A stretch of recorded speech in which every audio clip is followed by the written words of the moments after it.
I've been saying it for years, but Subway needs to lean into the bit. They are missing out on a goldmine marketing opportunity. There should have been a signature Jussie Smollett sandwich. The coldest cuts with the iciest Berg lettuce on MAGA country rye, side of bleach.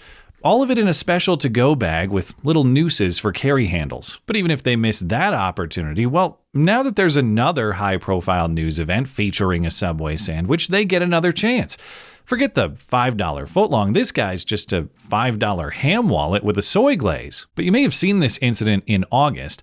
A man called Sean Dunn, who at the time was an employee of the Justice Department, became enraged at the sight of Customs and Border Protection agents on the D.C. streets. And so, after berating these officers, he then took his freshly purchased Subway sandwich and he threw it at one of them. And he ran away for about a block until he was arrested. For this heroic effort, Sean Dunn was immortalized as a resistance hero in street art, celebrating the event like it actually accomplished anything beyond perhaps inflicting a stubborn mustard stain on the agent's vest. And to that point, as his defenders are saying, is this a serious crime? No.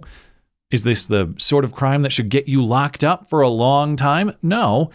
Unless he did it at the Capitol Food Court on January 6th, of course. But it is still a crime, even if low level. It's an assault on a federal officer, and so it was charged as such.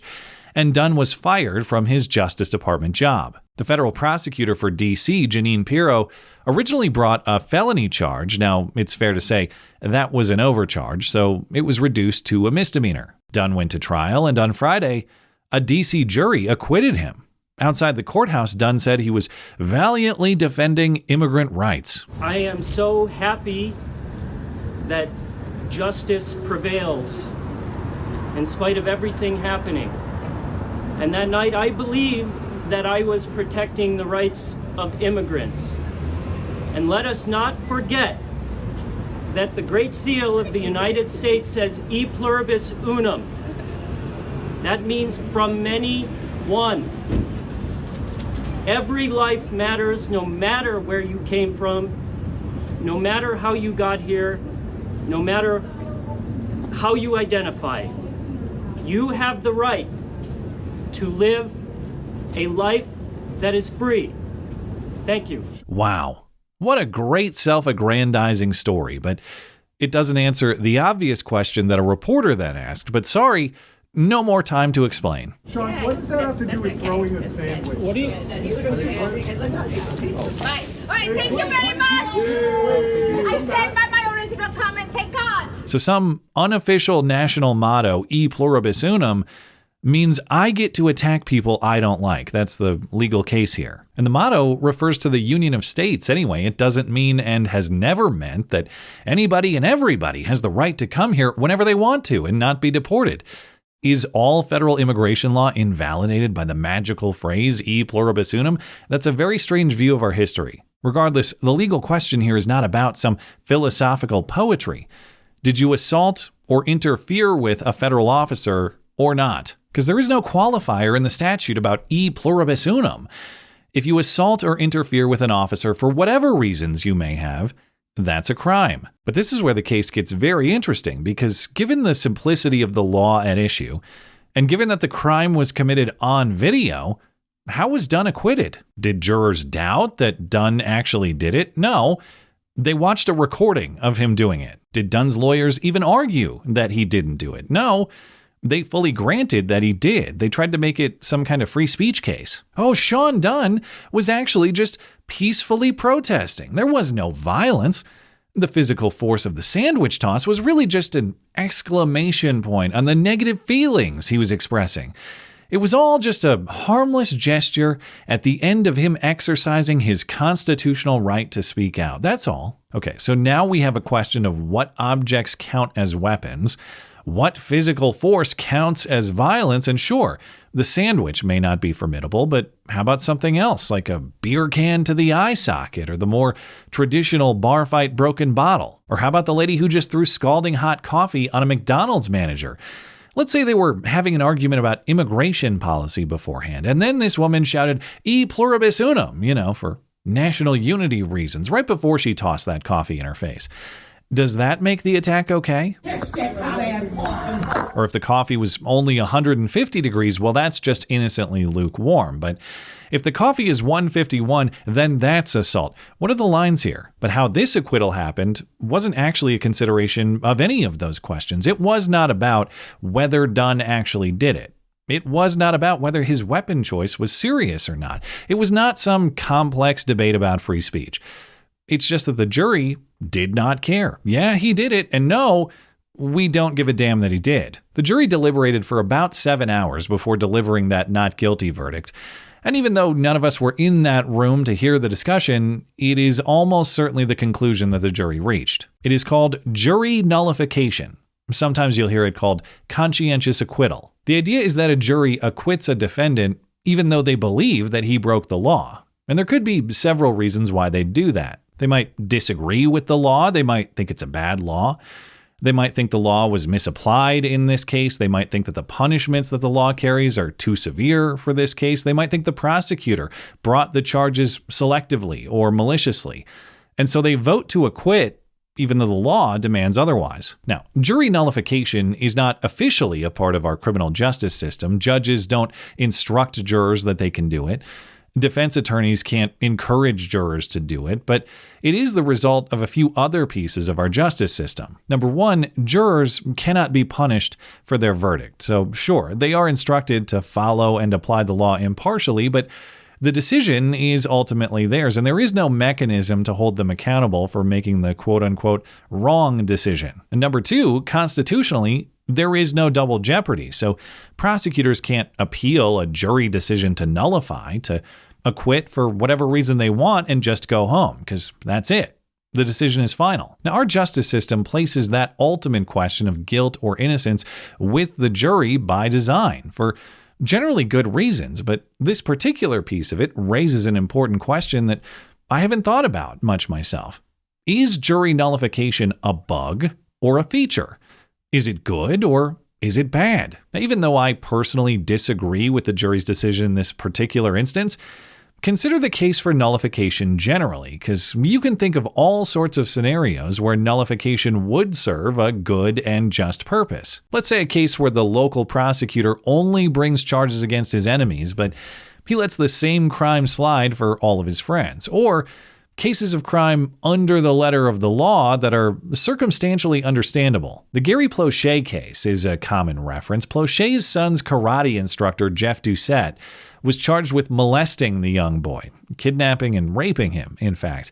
And as Doucette was being escorted through the airport to face trial, Plauché just shot him dead. Now, technically, that was not a jury nullification case. Plauché was charged with murder. He then pleaded down to manslaughter, and he was convicted, but given a suspended sentence, probation, and community service. So this was a case of prosecutorial and judicial lenience, not jury nullification. But you can imagine a situation in which a jury would acquit for those same lenient reasons, even though, by the letter of the law, this was a murder. Until the day he died, Plauché maintained he had no regret for the killing, and he said he'd do it again. And I think many jurors would agree or understand. So jury nullification can serve important functions, protecting the rights of the accused against unfair prosecutions, or handling unique situations in which, yes, the law was technically broken, but in applying it, justice is not actually served. However, for all of the good that jury nullification can do when a jury properly recognizes the difference between the application of the law and justice, there's also an opposite danger when a jury is not morally virtuous and is instead morally corrupt. Because what happens when 12 people decide that serving their friends or their perceived friends is more important than fundamental moral truth or the application of the law in pursuit of it? Because at that point, it's not just an issue of morality cast aside for personal gain, as is a fundamental problem of our time, but it's also legitimately undemocratic too. This is now a situation in which a small group undoes the will of the people, and there's no accountability or correction available for it. So how would I apply the analysis to this particular case? Well, was this prosecution some sort of misapplication of the law? Some sort of malicious prosecution? Did the prosecution betray the spirit of the law? No.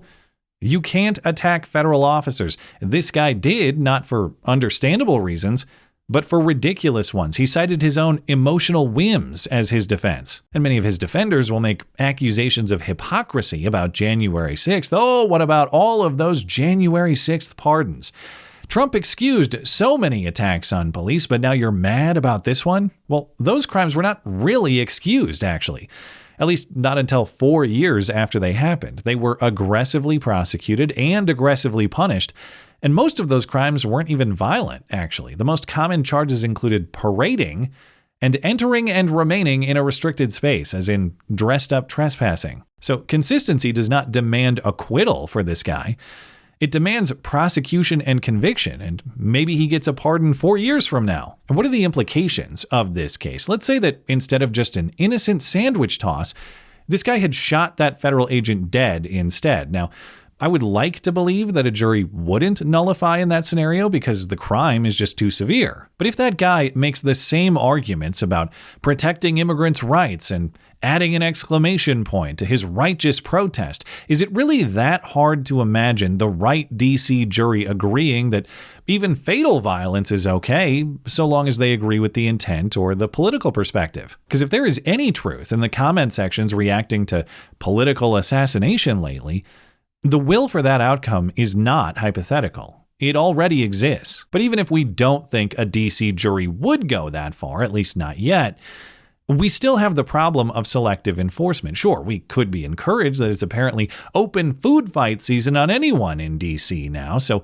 chuck a sandwich at Chuck Schumer because it's fully legal. Make it a national tradition. But of course, it is not fully legal. It is only selectively legal because at least under the prior administration, if a guy in a MAGA hat did the exact same thing, berated Chuck or any other pet Democrat on the street, and then threw a sandwich in his face, that case is getting prosecuted and that guy is going to jail because that very same DC jury will convict him. So what we have with jury nullification now, at least in my opinion, is a system that's supposed to protect against targeting people unfairly. Jury nullification protects against unfair prosecutions, now corrupted to do the opposite.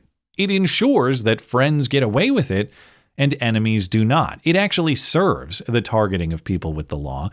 It does not counter it. But the trouble is there really aren't any solutions, or at least any solutions that aren't worse than the problem itself. Are we going to punish jurors who reach the so-called wrong verdict? Well, that defeats the purpose of a jury trial. They alone hold the authority to make that decision. Are we going to allow prosecutors to appeal an acquittal? Well, that undoes the ban on double jeopardy and creates all sorts of opportunity for even more prosecutorial abuse. Now, jurors do, in fact, take an oath to uphold and apply the law as written and instructed, and there are no instructions for nullification, so maybe you could punish them for breaking that oath? But how are you going to make that determination? Their deliberations are in secret for good reason. Are we going to monitor their discussions to make sure that they're discussing correctly? Again, if so, that's not actually a jury decision. That is someone else's decision. So, is jury nullification a feature or a bug? Is it good or is it bad? Don't worry, I'm not going to finish the video without directly addressing that question,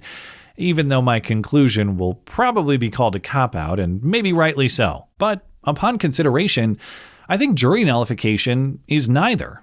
It is not a feature to promote or a bug to remove. It is a tool.